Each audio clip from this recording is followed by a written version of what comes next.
Olá, rapaziada, muito boa noite. Vou desligar aqui o áudio.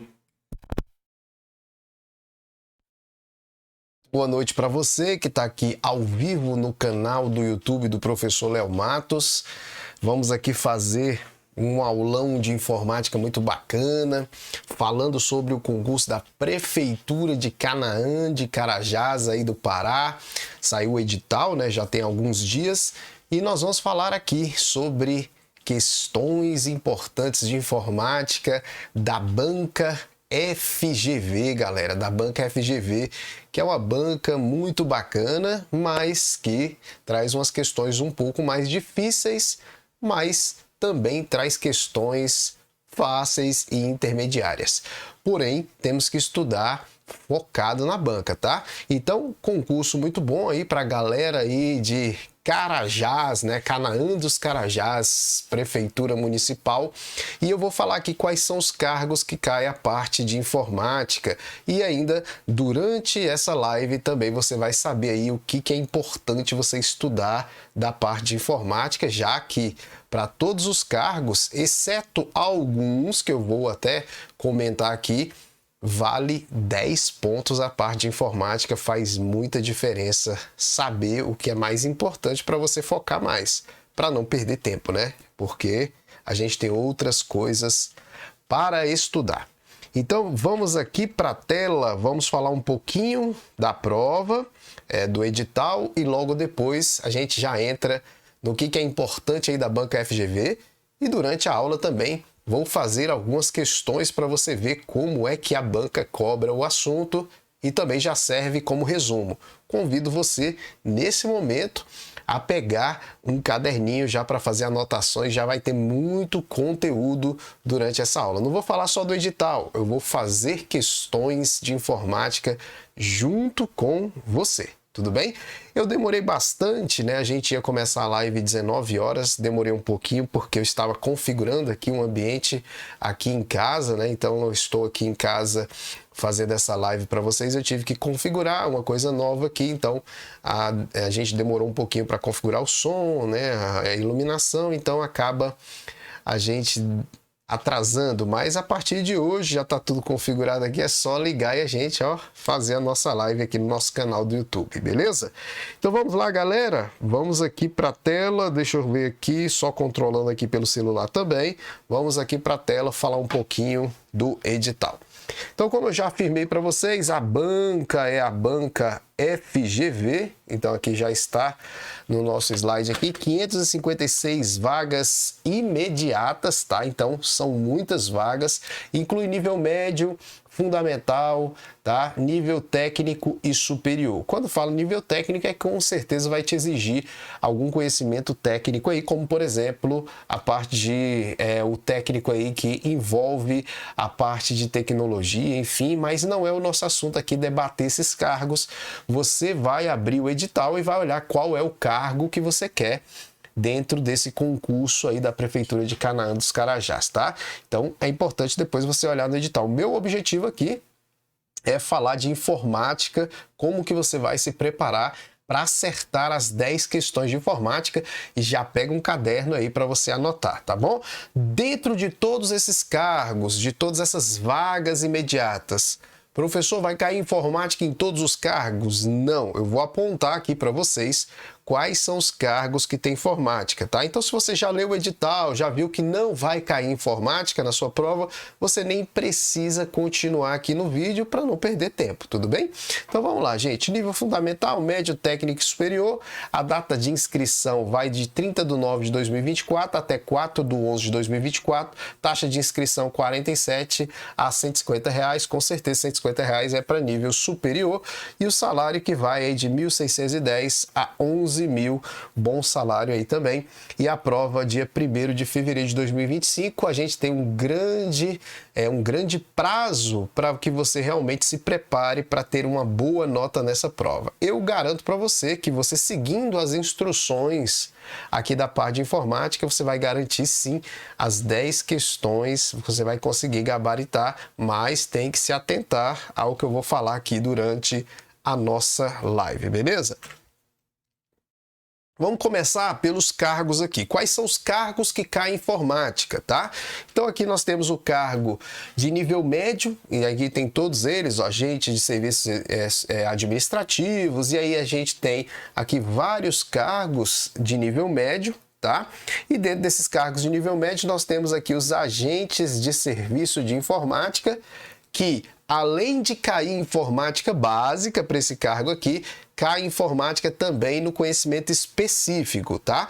Os outros cargos que você está vendo aqui, precisa do nível médio, todos os outros cargos, nós vamos ter 10 questões de informática aqui, e a gente pode sim gabaritar essas 10 questões, a gente consegue sim, trabalhando direitinho em cima da banca FGV e trabalhando com um curso focado no edital, tá? Para você não ficar aí estudando com cursos genéricos e que acaba te atrapalhando aí a sua preparação, porque existem outras matérias como língua portuguesa, raciocínio lógico, então você está vendo a importância dessas 3 matérias, além também dos conhecimentos específicos que vale 20 pontos. Então só para você ter noção, conhecimento específico vale 20 pontos, conhecimento básico vale 30. Dos 30, 10 é informática. Olha a importância da matéria de informática na pontuação final, tá? Nível técnico também vai cair informática. Então, nível técnico, como eu falei, ó, vocês vão ver aí que tem alguns cargos que vão exigir conhecimentos técnicos. E aí, esses conhecimentos técnicos, com certeza, vão estar aqui nos conhecimentos específicos do cargo. E aí, também tem informática, 10 questões também. Aí, além do nível técnico, você vai olhar aí se o seu cargo está aí, para ver se tem informática. Nós também temos alguns cargos de nível superior, como vocês estão vendo aí, enfermeiro, farmacêutico, fisioterapeuta, médico veterinário, que também vai cair informática, 10 questões também. Então, como eu falei para vocês que estão aqui observando, né, que estão assistindo a nossa live aqui, são 10 questões de informática na sua prova, tá? Uma importância muito grande na sua nota final. É importante você acertar o máximo possível de informática. Se são 10 questões, pelo menos 8 você tem que garantir aí, até mesmo porque depois você vai ter que acertar mais em raciocínio lógico. Tem gente que não consegue entender muito bem o raciocínio lógico. É uma matéria difícil de gabaritar. Português é uma matéria mais tranquila, mas também a FGV pega um pouquinho mais pesado, então é mais difícil de gabaritar. E informática, eu tô falando para vocês que se você seguir aqui uma receita que a gente vai passar aqui, não é receita de bolo, mas algumas dicas durante essa live, pode ter certeza que dá sim para você acertar as 10 questões. Então é melhor acertar as 10 de noções de informática do que raciocínio lógico. É um exemplo, tá? Então vamos aqui para a tela. Então, voltando aqui, nível superior, esses cargos vão ter informática, como eu falei para vocês. E também o cargo de assistente social também, 10 questões de informática. Então, por enquanto aqui, eu só falei para vocês quais foram os cargos, né, os cargos aí que nós tivemos no edital, a presença da matéria informática. Lembrando, essa live aqui não é para quem é da área de TI. Isso aqui não é uma live de TI, aqui a live é de informática para concursos. A informática que consideram básica, que na verdade não é tão básica assim, a gente sabe, mas eu estou aqui porque no meu canal a gente tem, né? Aqui no meu canal tem o pessoal que está interessado em cursos profissionalizantes, tem vídeos aqui no meu canal também, tem o pessoal aí de faculdade, universidade que está estudando também, mas esse vídeo é para quem vai fazer o concurso da Prefeitura de Canaã dos Carajás, claro, mas mesmo se você não for fazer esse concurso, né? Dá para você aproveitar o conteúdo, porque eu vou dar várias dicas de informática durante esse vídeo e também vou fazer questões da FGV, que também é banca de outros concursos também, tá? Mas eu só estou alertando que aqui nós vamos falar de informática para concursos, tá bom? Não é a parte de TI especificamente. O que vai cair de informática? O edital veio grande? Veio grande, né? Porque quando você olha assim, você fala, não tá tão grande assim não. Tá grande sim. Você vai ver aí a parte de hardware e software, né? Então, se você olhar aí, você tem dispositivo de entrada e saída, armazenamento de dados, impressora, isso é hardware e software. É noções de hardware e software. Aí tem o ambiente Windows, sistema operacional Windows, logo depois ele coloca aí o Office da Microsoft, que é o Word, Excel, PowerPoint, e o Microsoft Outlook, que é o suite de aplicativos da Microsoft, só que não cai só ele, cai o LibreOffice. Claro que eu vou trazer uma estratégia aqui para vocês, para que vocês diminuam um pouco o estudo em relação a isso, não estudar tudo isso aí. Eu vou estudar o Word completo e depois vou estudar o Writer, que é o editor de texto do LibreOffice completo. Não, vou te mostrar aqui como é que você vai fazer.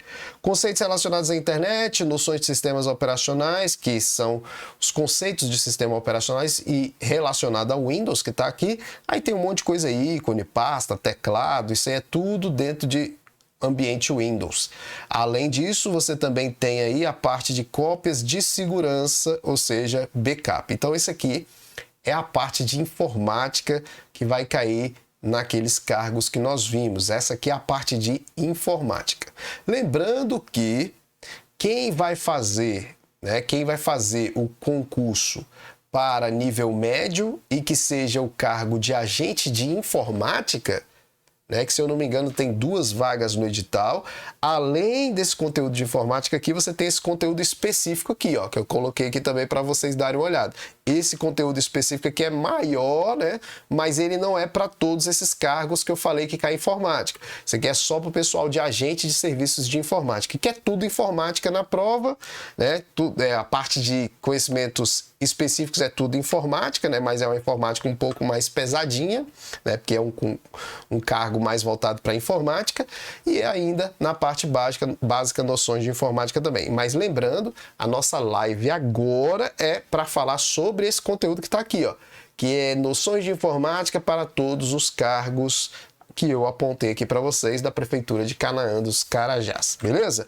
Lembrando que eu já te convido aí para me seguir nas redes sociais, @profleomatos no Instagram, e se também você quiser dar um like aqui abaixo, é muito importante para a gente saber se você está gostando do conteúdo, enfim, nós vamos entrar daqui a pouco nas questões. Para facilitar o entendimento de vocês, eu trouxe as questões, vou fazer os comentários, porque não adianta só resolver a questão, Quem já me conhece já sabe como é que é o meu trabalho, tá? Então vamos lá, vamos começar aqui. Primeiro, o nosso objetivo da live é apontar o que é importante de informática da banca FGV e mostrar questões que mais caem na FGV na parte de informática, tudo bem? Então, com certeza no final dessa live você vai ter algumas anotações no seu caderninho aí. Eu sempre falo para o aluno, pega o caderninho, vai anotando, porque todas as informações aqui para vocês são importantes, até mesmo numa revisão final.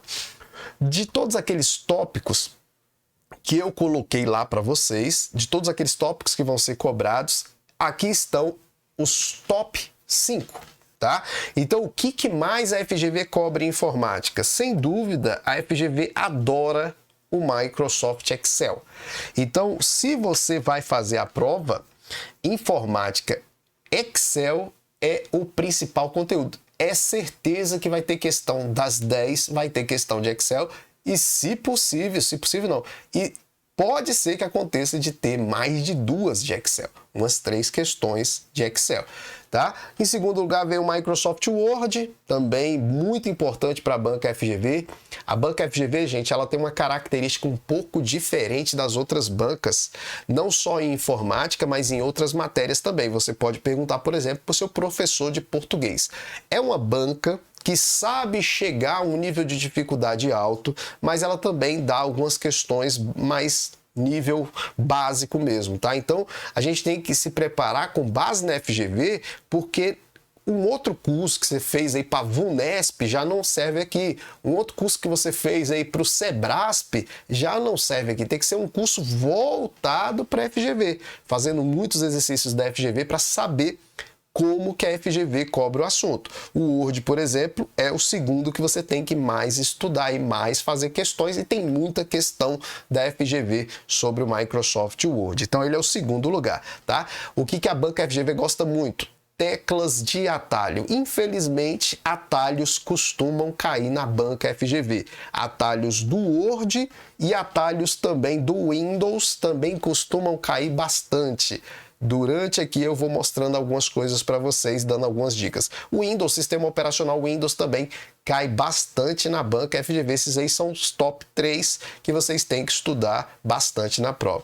Conceitos relacionados à internet, navegadores, os protocolos de internet, né? Aqueles protocolos que vocês estudam sempre para enviar e-mail, receber e-mail, também cai muito. Mas o que cai bastante mesmo relacionado à internet são os conceitos sobre os navegadores de internet, né? Você vai ver aqui que eu vou apontar para vocês, navegador de internet cai bastante.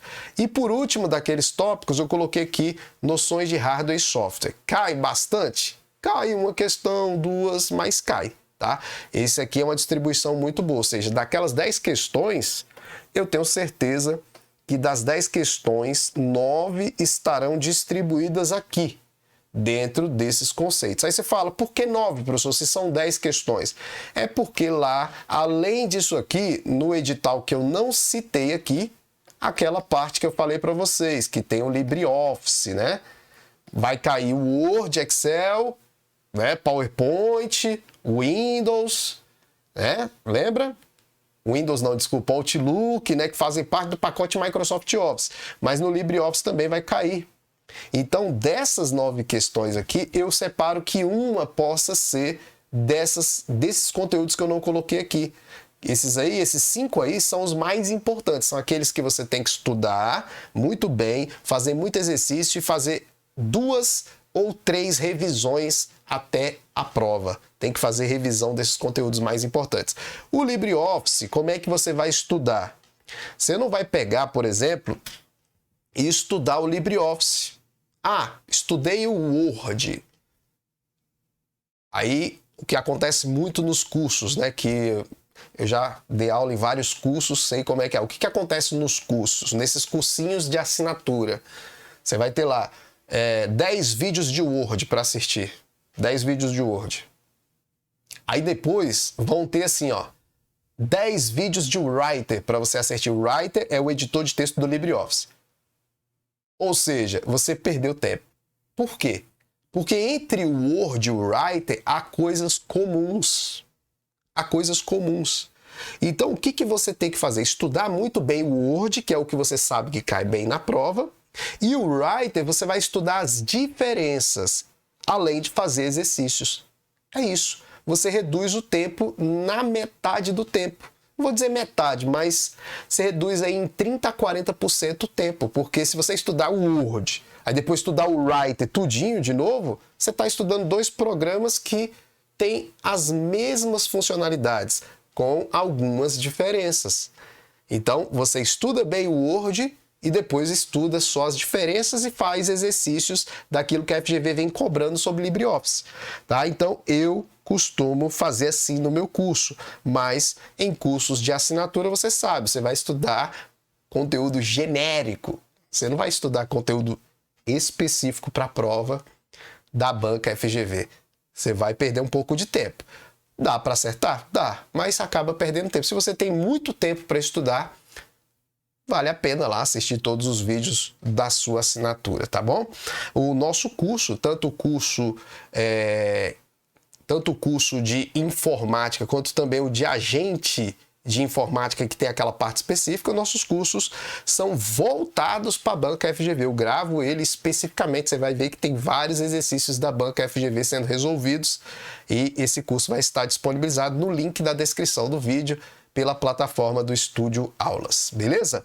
Então tá aqui, conceitos relacionados à internet, fiz um levantamento, já dei uma dica de como você vai estudar. Eu estudo Excel todo, professor, Excel todo. E o Calc, que é a planilha eletrônica do LibreOffice, as diferenças e faz exercícios, tá? É isso que eu queria dar de dica. Beleza. Agora, quais são questões que quase sempre estão aí presentes na prova da FGV, tá? É isso que nós vamos ver agora e aí eu já vou resolvendo questões juntamente com vocês, tá? Veja. Essa questão da FGV, ela fala sobre hardware e software. Então isso aqui é aquele primeiro tópico do teu edital, que fala lá dispositivos, armazenamento, e isso aqui é a parte de hardware. E certeza que vai cair memória na sua prova. certo? Das questões, uma vai ser memória, vai ser sobre memória. Agora, qual memória, eu não sei. Agora, que cai muito mesmo na banca FGV é exatamente você saber as diferenças entre o HD e um disco SSD. Cai bastante isso. E aí eu vou fazer uma revisão junto com vocês para a gente resolver essa questão com convicção que eu separei para vocês. Nunca esqueça, galera, o nosso computador, ele tem um gabinete, né? Ele tem um gabinete como esse aqui que vocês estão vendo, lá no canto, né? No canto de lá, ó, campo de lá. Isso aqui, ó, é o nosso gabinete, ó. Esse gabinete, muitas vezes as pessoas chamam de CPU, mas chama isso no dia a dia, porque o nome disso aqui não é CPU, é gabinete, tá? CPU é isso aqui, ó. Isso aqui que é a CPU. Isso aqui é a CPU, é o que a gente chama de processador. O processador é que é a CPU, Central Process Unit, unidade central de processamento. Então, dentro desse gabinete vão várias peças, como a placa-mãe, o processador vai na placa-mãe, os dispositivos vão ser montados nesse gabinete, tá? Então, o gabinete é isso. E aí, como é que esses dispositivos funcionam? Como é que esses componentes funcionam? O funcionamento básico do computador é assim, gente, ó. Funcionamento básico. O nosso computador tem um processador, uma CPU, que a gente chama de Central Process Unit, unidade central de processamento. Pode cair na prova CPU ou pode cair UCP, tá? UCP, unidade central de processamento. Mas, na verdade, o processador é a nossa CPU, tá? Como eu acabei de afirmar para vocês. E o processador tem qual função? O próprio nome já diz, processador. Qual é a função dele? Processar. Mas o que é processar? É executar os programas, executar os comandos, tomar as decisões, ou seja, toda vez que você manda executar alguma coisa no computador, quem executa é o processador. A função do processador é essa aqui, ó, executar os programas e comandos do usuário. E comandos. O processador é o nosso cérebro do computador. Tá? Então, essa é a função do processador que você vai escrever no seu resumo aí, ó. Executar os programas e comandos, tá? Agora, além do processador, o nosso computador tem um componente muito importante chamado de disco rígido,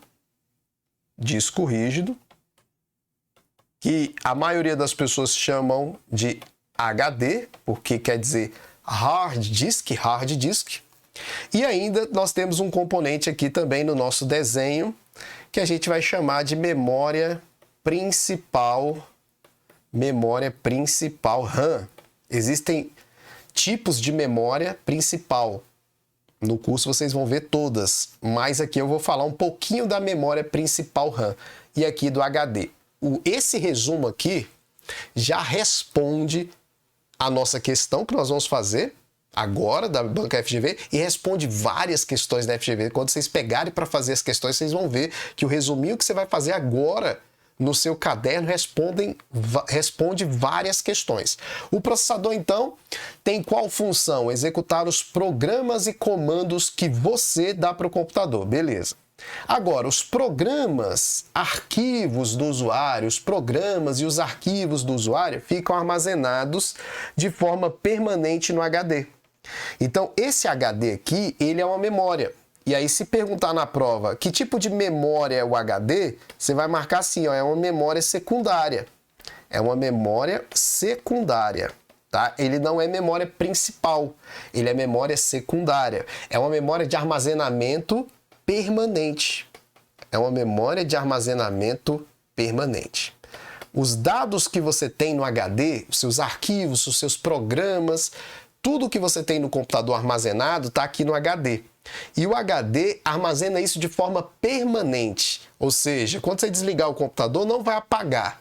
Não vai apagar. Ele armazena de forma permanente. Salvou dados, ficam aí. Você salva os seus arquivos em memória permanente, que é o HD. Beleza. Então, imagine então que o HD ele está armazenando aqui o programinha Word que você tem no computador. O Word fica aqui, ó, armazenado no HD. Instalei o Word. Está instalado no HD, está armazenado aqui no HD. Beleza. E o HD é uma memória permanente. Quando você dá 2 cliques no Word, o Word, ele é enviado, não o Word inteiro, tá? Não o Word inteiro, mas as instruções, ou seja, os comandos do Word que executam ele na sua tela, vão para a memória principal. Então, eu dei 2 cliques no Word, instruções que executam o Word, instruções que executam o Word, vem para a memória principal RAM. A memória principal RAM armazena as instruções que estão em execução. Os programas que estão em execução vão para a memória principal RAM. Ah, professor, então a memória principal RAM armazena aquilo que está em execução, que está na minha tela. Exatamente. Ela é uma memória temporária. A memória principal RAM, ela é uma memória temporária, ela não é permanente, ela é temporária.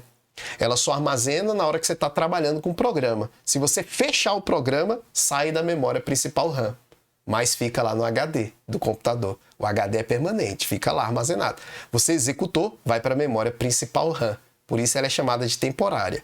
E outra característica que também é muito importante aqui é que o HD, ele é não volátil. O que quer dizer não volátil? O HD é uma memória que o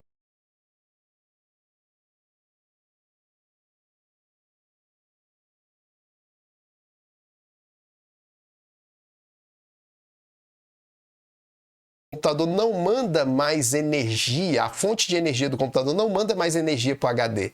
Ele não está mais energizado. E mesmo assim ele mantém os seus arquivos e programas lá. Porque a função dele é de ser memória permanente, é guardar, armazenar, para você usar depois. Memórias não voláteis são aquelas memórias que não precisam de energia para manter os dados armazenados. Diferente, por exemplo, da memória RAM. A memória RAM, ela é volátil, tá? Você vai botar aqui, volátil, mais uma característica importante, ela é volátil. Ela, diferente do HD, o HD é não volátil. E a memória RAM, ela é volátil, ela depende de energia. Tanto que se eu estiver aqui trabalhando e acabar a energia aqui em casa, para de mandar energia e os programas, o computador desliga e os programas que estavam na tela saem. Quando eu ligar o computador de novo, o programa não vai estar na tela. Se eu estiver digitando uma planilha do Excel, eu tenho que salvar a planilha, porque se o computador desligar sem eu salvar, ele apaga na memória RAM. Se desligar o computador, ele apaga da memória RAM. Aí quando ligar o computador, tem que abrir o programa de novo. E eu tenho que salvar a planilha no HD, porque o HD é não volátil. Ele guarda lá mesmo sem energia. Tá entendendo por que tem que salvar? Por causa disso. Então a memória principal RAM, você vai colocar no seu resumo isso que eu acabei de falar. Isso aqui é muito importante. Ela é uma memória temporária. Por que ela é temporária? Porque ela armazena o programa somente no momento que a gente está trabalhando com ele. Quando a gente fecha, ela não armazena mais. E ela é volátil. Se eu estiver digitando um documento, e não salvar em uma memória como HD, que é permanente, ela apaga quando desliga o computador, tá? Então isso é importante. E o processador, o que eu falei do processador? O processador faz o que eu falei? O processador executa os programas. Então, dei 2 cliques no Word, o Word enviou as instruções para a memória RAM e o processador fez isso aqui, buscou e executou. Buscou e executou, buscou e executou, buscou e executou. Quando ele termina de executar as instruções que estão na memória temporária, na memória principal RAM, aí aparece o programa na sua tela, certo? Então, olha o que a gente aprendeu nesse slide aqui. Função do processador, função do disco rígido, do HD, ser uma memória secundária, uma memória permanente, e a memória RAM. A memória RAM, ela é uma memória que armazena os programas no momento que estão sendo executados, temporária e volátil. Olha que bacana. Aí você fala, professor, esse HD é muito antigo? Esse HD é antigo, tanto que é o que a gente vai falar agora, que é o que mais cai na FGV em memória. Quando é memória, ó, cai muito memória RAM. Já falei para vocês, cai muito memória RAM. E cai muito HD. Só que hoje cai muito HD e SSD. Aí você fala, mas quem é esse SSD? Esse SSD, ele pode fazer o papel do HD. Hoje, a maioria dos computadores mais modernos não vem mais com HD. Vem com SSD para guardar os seus programas e arquivos. Ele vai servir como memória secundária. Ele vai ficar aqui, ó, no lugar. Ó. Eu tiro ou não uso o HD aqui, eu uso o SSD aqui, que é um disco de estado sólido. A gente chama ele de unidade de estado sólido. Ele é melhor, ele desempenha um papel melhor aí do que o HD. Professor, posso usar os dois? Pode, tem computador que usa os dois e é até uma estratégia legal usar os dois, porque o SSD, ele é mais rápido, mas ele é mais, ó, mais caro, tá? Mas vamos aqui. Quem nunca viu a imagem, esse aqui é o gabinete, esse aqui é o processador vai encaixado na placa-mãe, a placa-mãe vai dentro do gabinete, na lateral do gabinete, e aqui é uma memória RAM, ó. Essa memória que vocês estão vendo aí é a memória RAM. Aqui, ó, essa aqui, ó, que eu estou apontando é o pente de memória RAM, que também vai na placa-mãe. Tudo vai na placa-mãe, por isso que o nome dela é placa-mãe, porque vai conectado na placa-mãe, diretamente ou indiretamente, todos os componentes. Por isso que o nome dela é placa-mãe, e tudo dentro do gabinete organizado. E aqui também eu coloquei, aqui só uma foto mais ampliada do processador e da memória RAM, que são importantes para o computador, e aqui tá os dois que eu estava falando para vocês, que são memórias secundárias, que vão trabalhar para armazenar os nossos programas e arquivos de forma permanente, tá? Então tá aí o HD ele tá lá na ponta, né? O HD é esse aqui, ó. Vamos lá. Esse aqui é o HD, ó, de número 1 aqui, e esse aqui é o SSD. O SSD tá aqui, eu vou colocar o número 2 nele, não consegui colocar o número 2 nele aqui. Deixa eu colocar numa caneta melhor aqui. Pronto. Então, o HD é o número 1 e o SSD é o número 2 aí. O HD, se você olhar, ele tem um braço mecânico aqui, né? Ele é uma memória bem arcaica, bem antiga, né? É uma memória mecânica, um disco girando e um braço mecânico gravando e lendo dados nele. É uma memória magnética. Coloca no seu resumo aí, o HD é uma memória magnética, tá? Memória mecânica e magnética. Isso é o HD. Por isso que o HD é uma memória mais lenta, certo? É uma memória mais barulhenta também, faz um barulhinho, se você colocar o ouvido ali, você vai ver, e quanto mais desgastado, mais antigo, mais o HD faz barulho, né? Igual o carro mais velho, né? Mecânico faz mais barulho, né? Isso aí é uma memória mecânica e é uma memória magnética, que trabalha com o princípio magnético, né? Com essa ideia de gravação. E aqui do outro lado você tem o SSD, que é uma memória mais moderna, uma memória eletrônica, né? Uma memória que trabalha com memória flash, né? Uma memória flash, uma memória em chip, é uma memória muito mais rápida do que o HD, só que é mais cara, tá? Ela é mais rápida, ela não faz barulho, ela economiza mais energia, porque não tem esse braço mecânico aqui exigindo muita energia para se esforçar, né? Então, o SSD hoje é muito mais vantajoso. O HD só se mantém no mercado devido ao seu custo-benefício, que ele é mais barato, tá? Mas hoje é vantagem ter um SSD. O seu computador vai ter um desempenho muito melhor na abertura dos programas, na salvaguarda, que é o que a gente espera, abrir o programa mais rápido, salvar o arquivo mais rápido e tudo mais, tá? Então hoje, o que eu falei para vocês, né, sobre esses dois, você tem que anotar isso aqui, ó, você não pode esquecer. Você tem aí discos, eu vou botar discos para uso permanente. Vou botar aqui para uso como memória permanente, né? Então aqui eu fiz um resumo ali falado, mas eu quero que você anote aqui, ó. Você vai ter aqui o HD, né? E você vai ter o SSD. Então isso aqui já é conteúdo, como eu falo para vocês, né? Eu faço aqui as nossas lives gratuitas, faço aqui vídeos gratuitos e não escondo, eu coloco com qualidade mesmo. E se você estiver gostando da aula, chega aí, dá um like aí embaixo, né? Você tem aí a opção de dar uma curtida, porque cada curtida que você dá aí melhora a performance do vídeo no YouTube e ele vai sendo apresentado aí para várias pessoas, isso valoriza o nosso trabalho, né? Motiva a gente a fazer outros vídeos aqui no canal do YouTube, além também de divulgar, né, a nossa marca, divulgar o nosso canal, divulgar também os cursos, enfim. Mas aqui sempre a gente vai ter aulas gratuitas de qualidade, como você está vendo aqui. Então, ó, a respeito do HD, você vai ter que lembrar que ela é uma memória magnética, né? Isso aqui é muito importante, enquanto aqui a memória flash é a nossa memória SSD. A memória SSD, gente, ela trabalha com o mesmo tipo de memória de um pendrive, né? Claro, com maior capacidade que o pendrive, mas com a mesma velocidade, mesmo desempenho. Memória em chip, né? Memória eletrônica, ali é uma memória mecânica. Aqui você tem vou botar aqui baixo custo, né? Vou botar aqui baixo custo de armazenamento, tá? De armazenamento. E aqui você tem um alto custo de armazenamento, ou seja, uma memória mais cara. Então, você vai encontrar memórias armazenamento. Calma aí. Quase não sai, hein, galera? Armazenamento.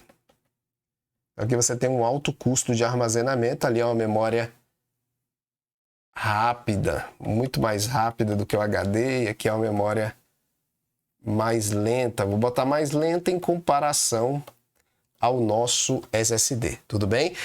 E qual economiza mais energia? Eu vou botar aqui mais economia de energia, tá? Economia de energia.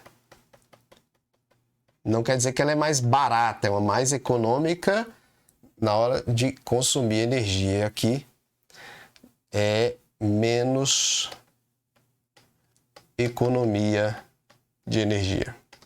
Pronto, tá aí um resumo dos dois e a gente já consegue, por exemplo, responder a questão. Então, só com essa parte do vídeo aqui, ó, vocês já viram muito conteúdo das questões que mais caem da FGV sobre o tópico de hardware. Vai estudar FGV, tem hardware, estude muito bem sobre memórias. Cai muito sobre memórias, tá? E aí o que está caindo bastante sempre eu encontro uma questão aí todo ano, é essa diferença entre o HD e o SSD. A gente sabe que os dois podem ser discos de armazenamento permanente, beleza? Tira uma foto, passa para o seu caderno, se não deu tempo, vamos agora avaliar a questão que foi separada, né? A questão que foi separada e que eu não resolvi com vocês. Então vamos lá. O usuário decidiu adquirir um computador com uma série de características. Uma delas é de que o equipamento disponha de ao menos um tipo, né, um tipo de disco, um disco do tipo drive de estado sólido. Em inglês, né, Solid State Drive, que seria SSD. Uma característica inerente a discos SSD. Ele quer saber. Contém uma trilha. Veja, trilha. Quem tem trilha não é o SSD. O HD, ó, que é formado assim, ó. O HD é formado por trilhas, tá? Tudo isso você vai ver lá no curso, né? O HD é formado por trilhas e as trilhas são separadas em pedaços que a gente chama de setores. Então, quem tem trilhas e setores não é o SSD. Aqui é o HD, tá? E mesmo aqui não tem nada a ver o que ele está falando aqui. Empregar uma técnica conhecida como gravação em serpentina, tem nada a ver também. Estruturar-se como um conjunto de 7 níveis físicos, também não é nossa resposta, não tem nada a ver. Vamos ver aqui os próximos itens. Olha aí. Possuir um ou mais pratos circulares, ó, pratos, gente, é o HD, tá? Magnetizável, pratos. Por que pratos? Porque ele tem uma estrutura assim, ó. Vários pratos, são vários discos daquele, ó, um em cima do outro, e aí você tem um cilindro aqui segurando esses pratos. E cada prato tem suas trilhas e setores. Então o HD é bem formado assim. Utilizar memória flash para armazenamento de dados é aqui que é a nossa resposta, beleza? Então vocês viram que todo o conteúdo que eu passei aqui, eu passei um conteúdo muito maior do que o que a questão exigia, porque é assim que a gente resolve os nossos cursos de exercícios também, tá? Inclusive, na descrição desse vídeo você tem o link do meu curso de informática completo, que tem teoria e exercícios FGV, mas se você quiser só os cursos de exercício, também tem o link na descrição, o curso de exercício. Eu sou assim, dessa maneira que vocês estão vendo. Resolva a questão, mostra o conteúdo, resolva a questão, mostra o conteúdo, exatamente como estamos fazendo aqui, beleza? Vamos aqui então ver mais questões que costumam cair na prova da FGV. Essa questão aqui também, ela é figurinha repetida em muitas provas da FGV, que é sobre cookies. Tá? Aqui é uma questão sobre internet, e como eu falei para vocês, a banca gosta muito de falar de navegadores de internet, e essa aqui é uma questão sobre navegador de internet.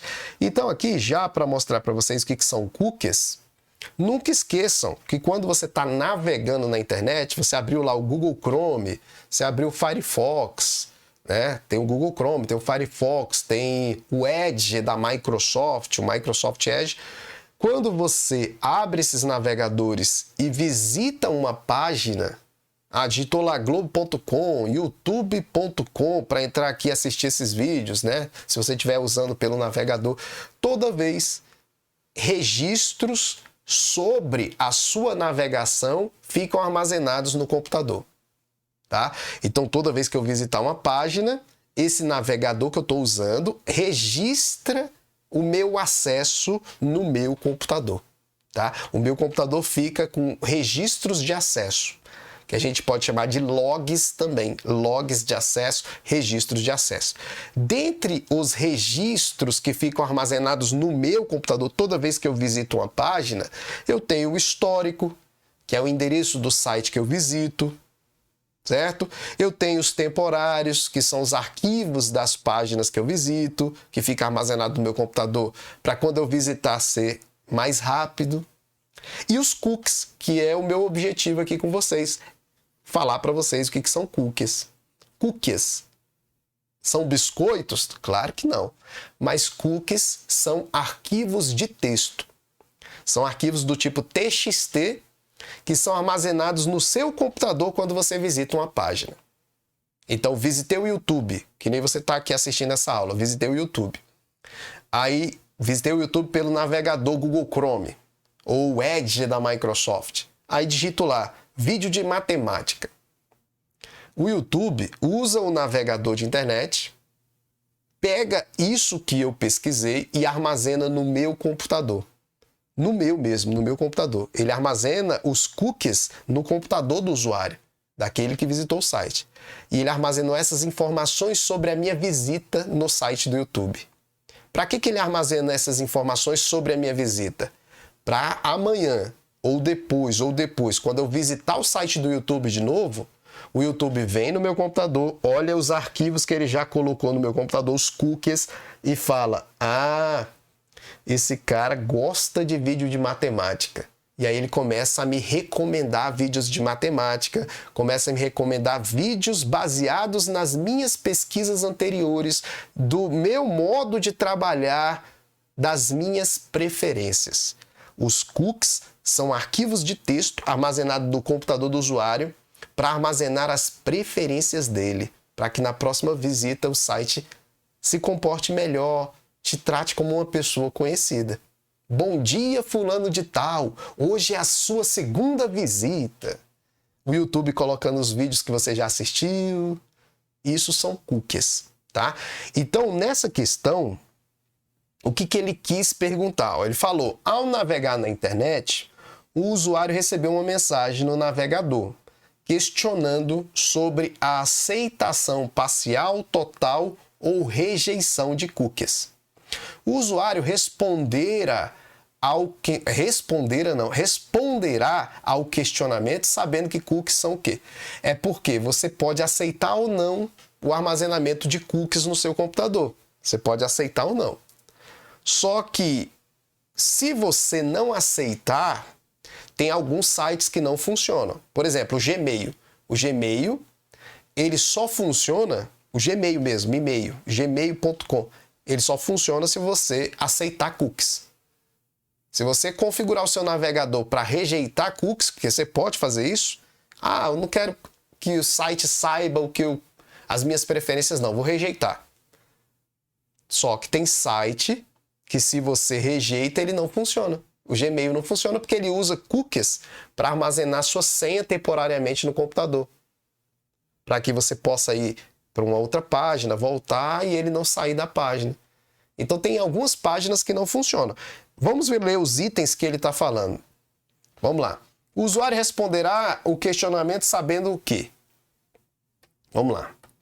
Que os cookies adequam os servidores de busca padrão na internet, bem como as ferramentas de inteligência artificial generativa.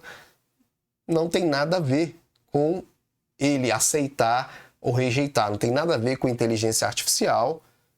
Inteligência artificial trabalha de outra forma, com outros tipos de dados. Também não tem nada a ver com busca na internet, como busca no Google, não tem nada a ver. Configura porta de comunicação, também não tem nada a ver. Contém informações de compatibilidade sobre protocolo, também não tem nada a ver. Vamos ver as opções aqui. Mantém localmente no cliente, mantém localmente no cliente, ou seja, no seu computador, informações sobre a navegação, melhorando a experiência do usuário na navegação. Essa é a resposta.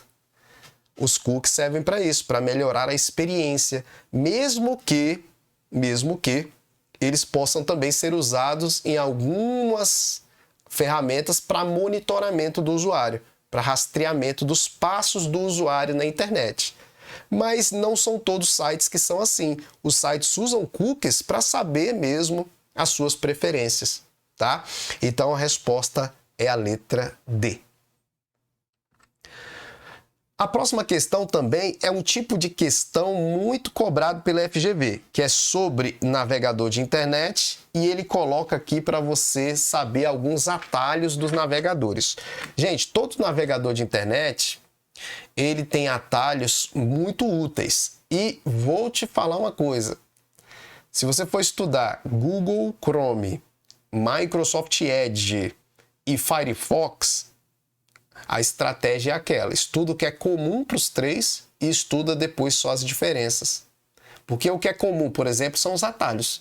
Os atalhos, que são bastante cobrados pela FGV, os atalhos dos navegadores são cobrados, é uma coisa que cai bastante na FGV, ele serve para qualquer navegador que você usar, tá? Então, aqui ele quer saber o que o Ctrl+T faz. E aqui eu já vou te dar uma dica além disso. Abrir no meu navegador 2 páginas. Quando eu abro no meu navegador 2 páginas, abri globo.com e abri o site do UOL. Eles abrem guias assim, abas. Pode ser chamado de abas ou pode ser chamado de guias, certo? Então aqui eu estou no Globo, mas se eu quiser vir para o UOL, eu clico no UOL, beleza? Só que aqui existem algumas teclas que eu gosto de mostrar nesse desenho aqui para vocês. Por exemplo, a tecla para mudar de uma guia para outra. Eu estou no globo.com e quero ir para o UOL usando o atalho. Aí você fala, eu sei qual é a tecla, professor. Alt Tab. Não. Alt Tab é para alternar entre janelas. Aqui não é entre janelas, é entre 2 guias que estão na mesma janela. Então aqui não é Alt Tab. Parece Alt Tab, mas não é. É Ctrl Tab. Então aqui você já vai anotar no seu resumo que Ctrl Tab é alternar entre guias. Entre guias. Beleza? Aí você fala, professor, mas a questão, ela está falando sobre Ctrl T. Por que você está dando dica de guias? Porque Ctrl T tem uma relação com guias. Por exemplo, Ctrl T, sabe para que é? Para pedir uma nova guia. Então, se eu quero criar uma nova guia, imagine que eu queira criar uma nova guia aqui, vou botar um asteriscozinho assim, só um desenhozinho, eu uso Ctrl T. Ctrl T, nova guia. Você vai botar no seu resumo aí. Só que, como eu falei para vocês, eu não fico só dando resultado de questões. O meu objetivo aqui é falar o que mais cai para você na banca FGV e você já anotar coisas que com certeza vão fazer diferença na sua prova. Ctrl T, nova guia. Outra teclinha que costuma cair é a teclinha de fechar a guia. Não tem o xizinho aqui para fechar a guia atual? Esse xizinho para fechar a guia atual seria Ctrl mais W, é o que mais cai, Ctrl W. Ou pode também cair Ctrl F4. Mas o que mais cai das duas, vou seguir o padrão aqui, botar um maisinho aqui, é Ctrl W. Ctrl W é o que mais cai, mas Ctrl F4 também pode cair. E aí já coloca no seu resumo aí que é fechar a guia atual. Fechar a guia atual, ou seja, a guia que você estiver trabalhando, tá? Beleza. Olha, ó, um resuminho para você. Só que aqui ele está falando de Ctrl T, ele fala abrir uma nova janela, mas não é uma nova janela, é uma nova guia. A resposta é a letra B. Nova janela é Ctrl mais N, que vem de new, tá? Ctrl N é nova janela, beleza? Tranquilo. Então aqui matamos mais uma questão muito comum de cair na prova da FGV. Quando não é Ctrl T, é Ctrl Tab. Quando não é Ctrl Tab, é Ctrl W, tá? Essas teclas, claro que a gente vai ter uma relação maior. Durante o curso lá vocês vão ver todas essas teclas, porque caem muito as teclas de navegação. Outra coisa que eu falei para vocês que a banca FGV adora é Excel, tá?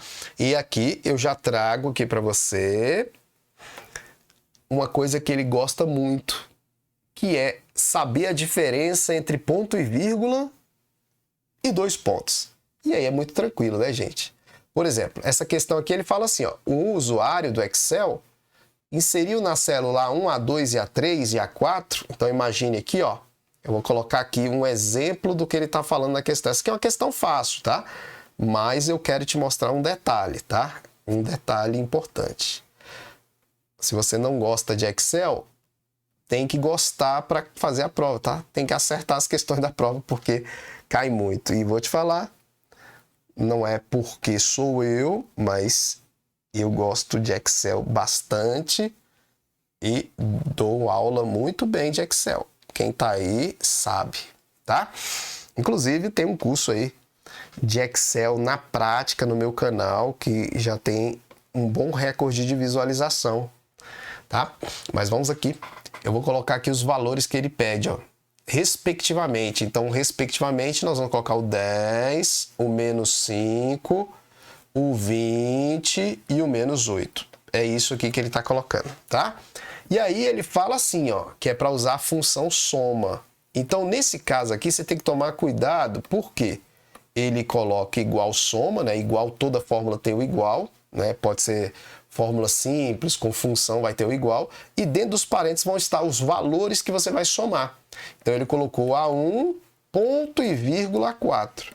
E aqui o que você tem que tomar cuidado, que quando ele coloca ponto e vírgula, esse ponto e vírgula tem um significado. O significado do ponto e vírgula é ser um separador.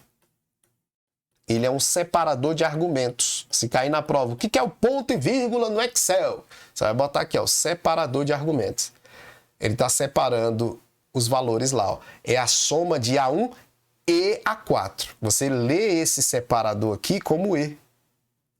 E A4, tá? A soma de A1 e A4. Então, A1 é esse aqui, ó, coluna A, linha 1. E A4 é coluna A, linha 4. Tá? Então você vai somar os dois, 10 e o 8. Aí quando você fala, uai, mas eu vou somar os dois, 10 e 8? Ué. Você vai somar um valor positivo e um negativo. Certo? Então você vai fazer essa soma. Soma A1 e A4. Então o que é mais importante? Você saber que aqui não é somar todos. É o A1, que é 10, e o A4, que é menos 8. E aí você já sabe, né, gente? Matemática básica. Você não vai dar, aqui não vai dar 18, né? Não vai dar 18 porque você tem um sinal positivo e um negativo, tá? Então, o que você vai fazer aqui? Você vai pegar o 10 e somar com 8, mas como é menos 8, você já sabe o que vai acontecer. O resultado não é, até mesmo porque não tem, né? Ele não colocou aqui o resultado, né? Ele não colocou a opção 18, né? Não colocou a opção 18. Então você já sabe o resultado. Agora, antes de marcar aqui a resposta, você vai anotar o seguinte.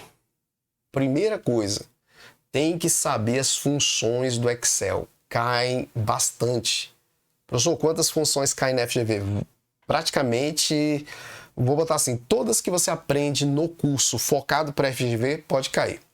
Mas, essencialmente, você tem que saber soma, média, máximo, mínimo, MED, que é de mediana.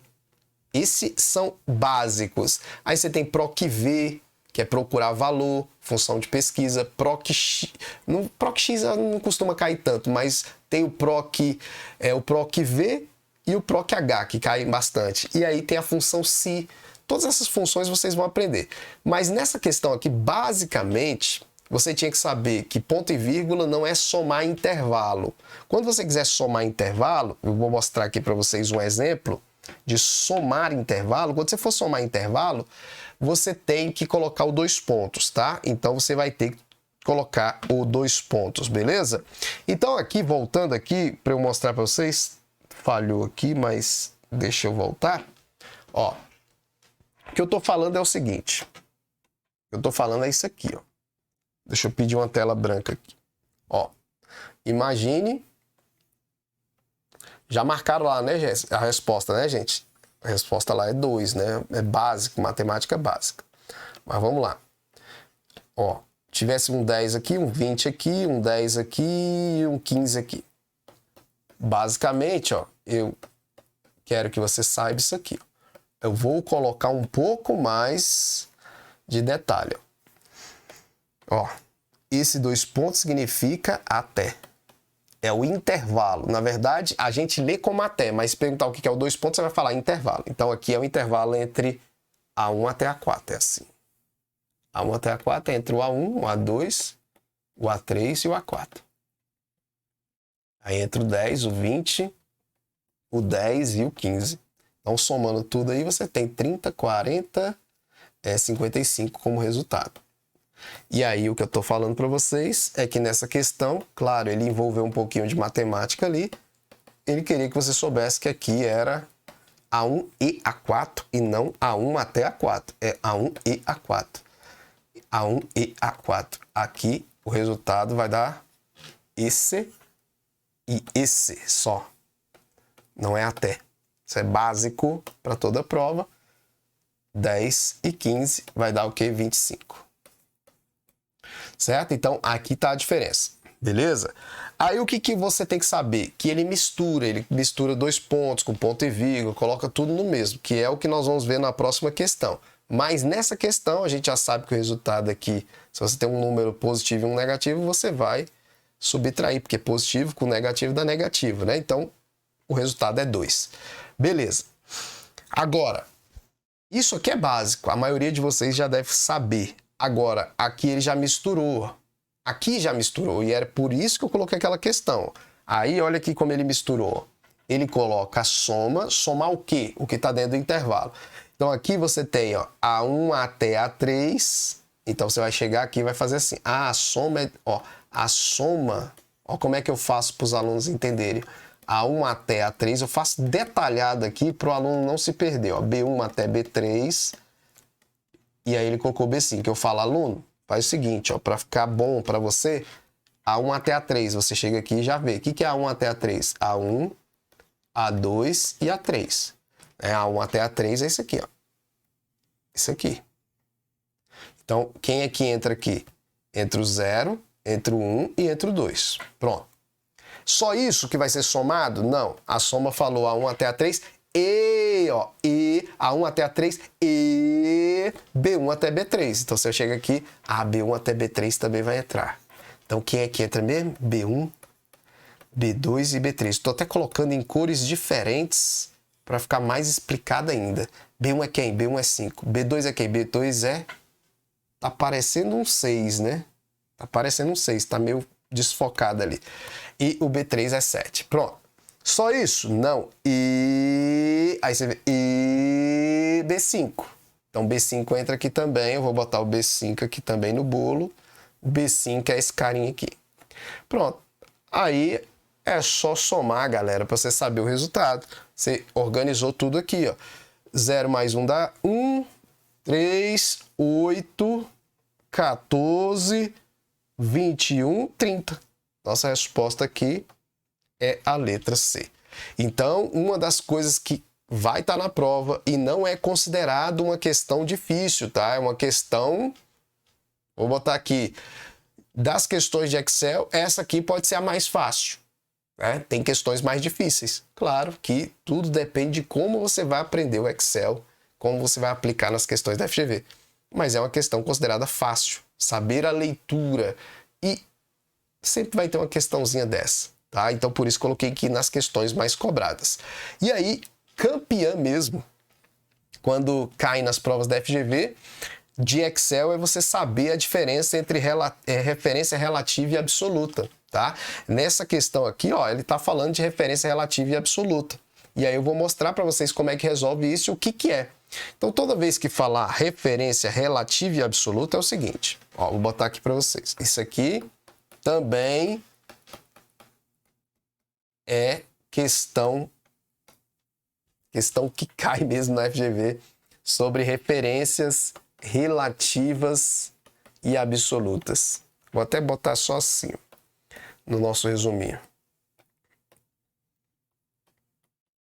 Tô já com alergia aqui. Rapaz, eu tô com calor e tô com o ventiladorzinho aqui ligado, que aqui nesse quarto aqui não tem ar-condicionado. E aqui em Brasília tá muito calor. Depois eu vou olhar aqui o chatzinho, o que vocês estão falando, tá? Nem olhei no chat até agora, fiquei empolgado aqui, né, dando aula para vocês, e o meu sistema ainda não tá tão legal aqui, ainda não tenho um lugar aqui para ficar olhando o chat, né, que eu tenho um retorninho, mas não consigo ver o chat aqui, mas vou olhar aqui daqui a pouco no meu celular. Mas vamos lá, nós temos referências relativas, as referências são os endereços, tá? Referências relativas e referências absolutas. Existem outras referências? Sim, mas aqui eu vou comentar essas duas. No máximo eu vou comentar uma referência mista com vocês. Relativa em questão de aparência é isso. Quando não tiver o símbolo do cifrão. Quando tiver o símbolo do cifrão assim, esse cifrão não indica nada com moeda. Tem muito aluno que me pergunta, professor, o que tem a ver com moeda? Isso aí nada a ver, não tem nada a ver com moeda. O cifrão indica simplesmente para o Excel que essa referência ela é absoluta. Ah, professor, mas o que quer dizer absoluto? Você vai botar no seu resumo aqui, ó, relativa, você vai botar assim, é aquela que muda. E absoluta, você vai colocar no seu resumo assim, ó, é aquela que não muda, tá? Para diferenciar aqui, aquela que não muda. E não muda. Uma muda e a outra não muda. Aí você fala, mas muda, o que é muda, professor? Mudar o endereço na hora que você copia a fórmula. Então vamos dizer que você tem uma fórmula, aí você dá um copiar e colar nela, copia essa fórmula e cola em outra célula, células são aqueles quadradinhos, e a célula não muda, ou a fórmula fica igual, a fórmula não muda. Se a fórmula não muda, é porque aquela referência está absoluta. Quando a referência muda, quando o endereço muda, é porque ela é relativa. Quer ver um exemplo na prática? Copie essa tela primeiro. Mas vamos ver na prática, para você entender. Eu vou abrir aqui o Excel. Eu gosto de mostrar um pouquinho na prática para ficar mais fácil do cara entender.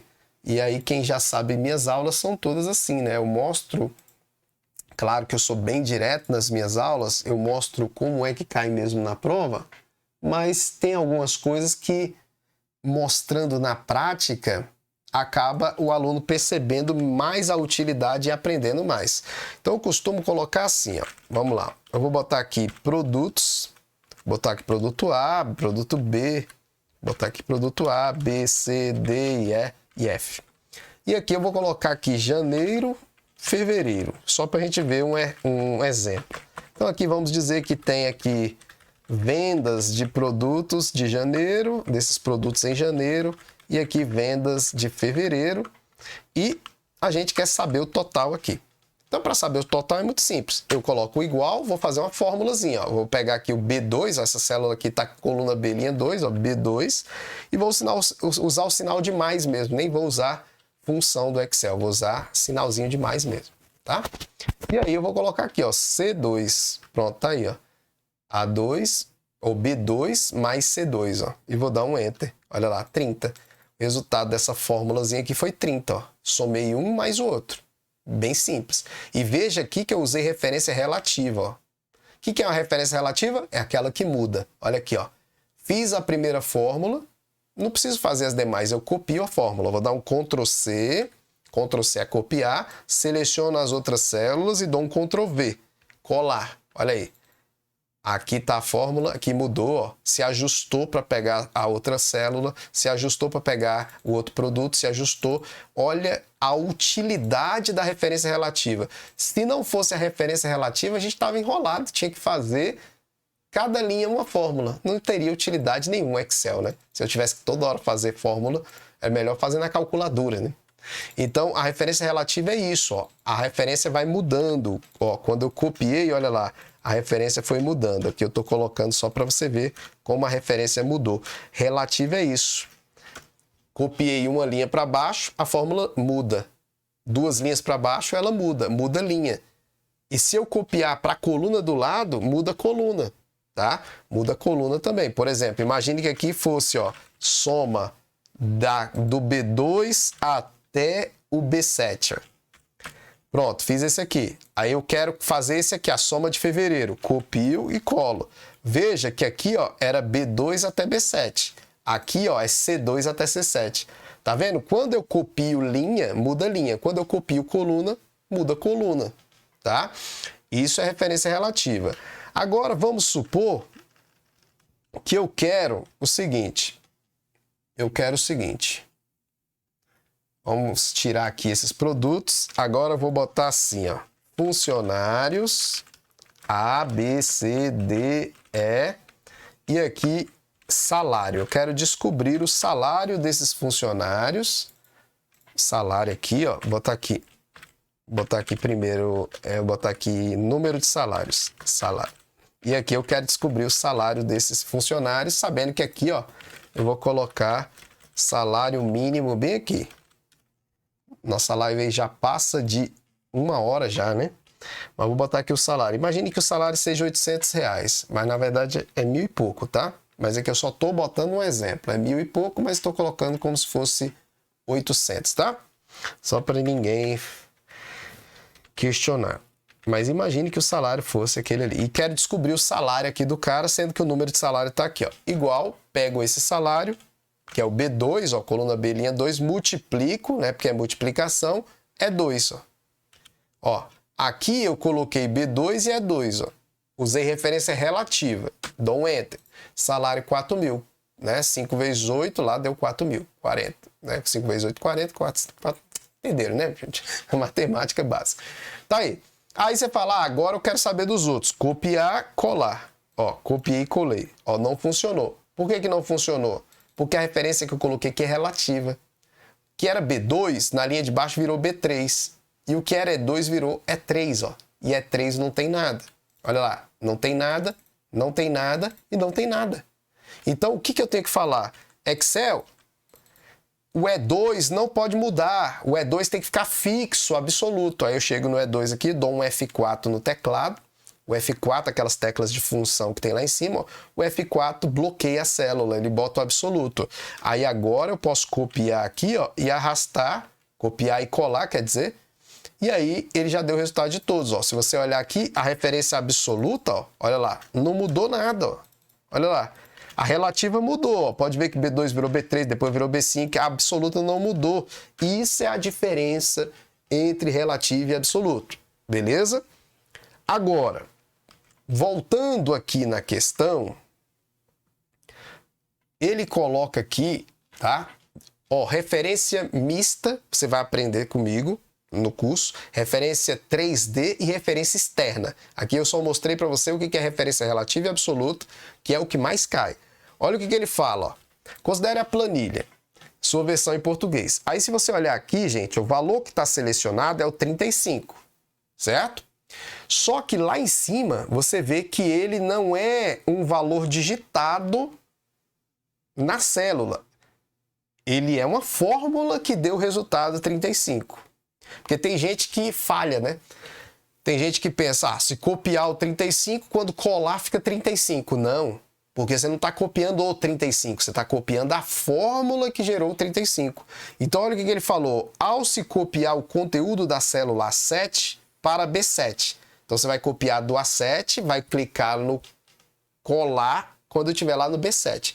Clicou no A7, copiou. Clicou no B7, colou, usando a seguinte sequência de comandos, ó. Ctrl C, depois que selecionou A7, e clica no B7, né? No B7 e tecla Enter. O valor mostrado em B7 será o quê? Calma aí. Ficou faltando alguma coisa, né? Vamos lá. Usando a sequência de comandos, selecionar A7, teclar Ctrl C, selecionar B7 e teclar Enter. Acho que faltou colar aqui, tá? Ó, gente, eu vou entender que faltou o Ctrl V colar, tá? Eu vou entender que faltou colar. Só que eu não sei se tem isso na questão mesmo. Porque pode ser que seja um peguinha também, né? Clicou no A7, ó, usando a seguinte sequência de comandos. Seleciona o A7, Ctrl C, copiou, seleciona B7 e dá Enter, tá? Ou seja, Ctrl V. Deixa eu ver se isso funciona na prática. Vamos ver aqui. Só tirar minha dúvida se funciona. Ctrl C, clico aqui e dou um Enter. Ah, funciona, hein, gente? Olha lá. Viu, ó? Ctrl C, seleciono aqui e nem precisei dar o Ctrl V, ó. Só dei o Enter. Mas aí foi a mesma coisa de dar o Ctrl V. Por isso que ele omitiu o Ctrl V aqui, ó. Legal, hein? Tá vendo? Ó, vivendo e aprendendo. Então aqui, ó, teclou Ctrl C, copiou. Depois clicou no B7 e deu Enter, que foi a mesma coisa do Ctrl V. Mas o que eu quero te mostrar aqui, galera? Vamos lá. Quando cair esse tipo de questão, segue o que eu vou fazer aqui. Sempre que cair esse tipo de questão, segue o que eu vou fazer aqui. A fórmula está no A7, que é o lugar que eu vou copiar. Então, eu vou botar aqui, ó, na minha planilha assim, ó, no meu slide, A7. O que eu tenho no A7? O A7 eu tenho uma fórmula assim, ó. Soma, faça sempre desse jeito para não errar, galera, ó. A2, ponto e vírgula, cifrão A, cifrão 3, ponto e vírgula, A4 até A6. Você já sabe resolver essa função, né? Mas ele copiou do A7, copiou, né? Selecionou, copiou e foi lá e colou no B7. Aí eu falo assim, ó, eu falo para o aluno fazer assim. Ah, ele copiou de qual lugar para qual lugar? Ah, ele copiou do A7 para o B7. Então você vai avaliar aqui o que mudou quando ele copiou. A gente quer avaliar o que a fórmula mudou. E a fórmula ela muda de acordo com o deslocamento, concorda comigo? Copiei uma linha para baixo, muda uma linha. Copiei uma coluna para o lado, muda a coluna. Copiei duas linhas para baixo, muda duas linhas. Copiei duas colunas para o lado, muda duas colunas. Então, é isso que você vai colocar aqui, ó. Do A7 para o B7, do A para o B, mudou quantas colunas? Aí você escreve aqui, ó, uma coluna. Mudou uma coluna. Certo? Do A para o B mudou uma coluna. E do 7 para o 7, mudou o quê? 0 linhas. Não mudou nada na linha. Ah, professor, então vou mudar a fórmula. A fórmula muda no lugar que é relativa e não muda no lugar que é absoluta. Com base nisso aí? Exatamente, ó. Vamos fazer a fórmula aqui, como é que ela vai ficar? Ó, soma continua a mesma coisa, né? Que não vai mudar o nome. Agora o A2, ó, muda uma coluna no A, vira B, que a coluna é a letra. E o 2 continua 2. Por que o 2 continuou 2? Porque no meu resumo está dizendo aqui que 0 linhas, ó. Do 7 para o 7 não mudou nada, 0 linhas. Do A para o B mudou uma coluna. Então, eu vou mudar uma coluna na minha fórmula. Mais linha não vou mudar nada. Então, por isso, ó, o A virou B e o 2 continuou 2. Ponto e vírgula. Aqui não muda nada e não muda nada porque está absoluta. Absoluta, tanto na linha, na coluna, não muda nada. Então, não mudou nada, ficou do mesmo jeito. A4, B4. A virou B, uma coluna, 4 não mudou nada. A virou B e 6 não mudou nada. Olha aí. A nossa fórmula ficou aqui. E aí ele quer o quê? Ele quer o resultado da fórmula, olha lá. Letra A, letra B, letra C, letra D e letra E. Toda vez você vai fazer desse jeito, tá? Que aí você não erra. Então aqui ele quer a soma do B2 e A3. Então ele quer o B2 e A3, aí A3 e B4 até B6. Tá vendo? Ó, B2 está aqui já, A3 está aqui já, B4 até B6. O que é B4 até B6? Ó? B4 até B6 são esses três aqui. B4, B5 e B6. Tá vendo que a leitura daquilo que eu falei para vocês, eu estou usando aqui nessa questão. Ó. B2, quem é B2 lá? B2 é 8. Quem é A3 lá? A3 é 12. Quem é B4 lá? B4 é 5. Quem é B5? 1. Quem é B6? B6 é 2. Então, soma tudo aqui que você vai achar o resultado. Ó, 20, 25, 26, ó, 20, 25, 26, 28. Vamos lá, chegar a marcar 28. Vamos ver se tem o 28. Letra D. 28 é a nossa resposta. Então, aqui é uma questão típica da FGV.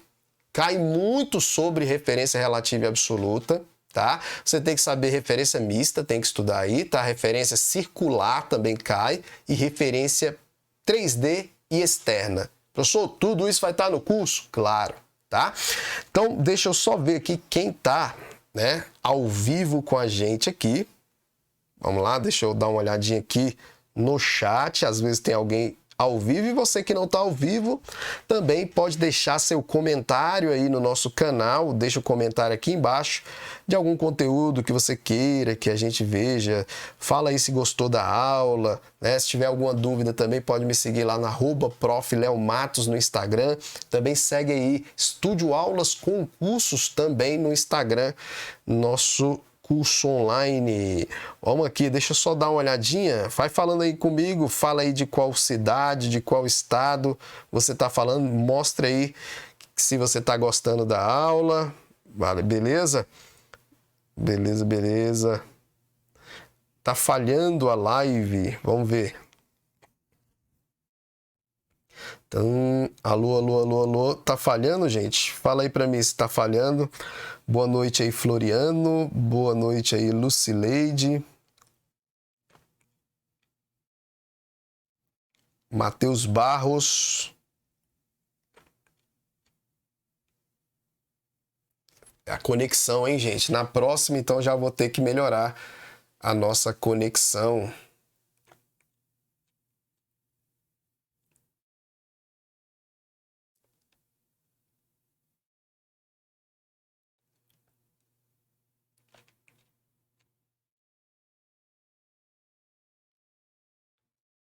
Falhando muito, né, gente? Então, eu vou fazer o seguinte, eu vou voltar ali na questão. Deixa eu voltar aqui na questão. E vou fazer o seguinte. Já que a nossa live está um pouco travando, o que vocês vão fazer? Eu vou encerrar nossa live agora, tá? Vou encerrar nossa live. Para quem está assistindo depois aqui o vídeo, com certeza o vídeo não vai ficar travando, tá? E espero que vocês tenham gostado aí mesmo, dando um pouquinho de travada. Como eu falei para vocês, eu estou aqui em casa, montei o estúdio aqui em casa para a gente fazer algumas lives aqui também. Até mesmo porque eu tô com um cachorro operado aqui, meu cachorro operou e eu tive que ficar um pouco em casa, então acabei tendo que montar esse estúdio aqui em casa. Mas com certeza nas próximas a gente já vai puxar um cabo. Eu estou tentando fazer a transmissão aqui a partir de uma conexão sem fio e acabou falhando, mas vou colocar um cabo para as próximas conexões. Galera, muito obrigado aí, e na descrição do vídeo nós temos o link para os cursos. Abraço e até a próxima, viu?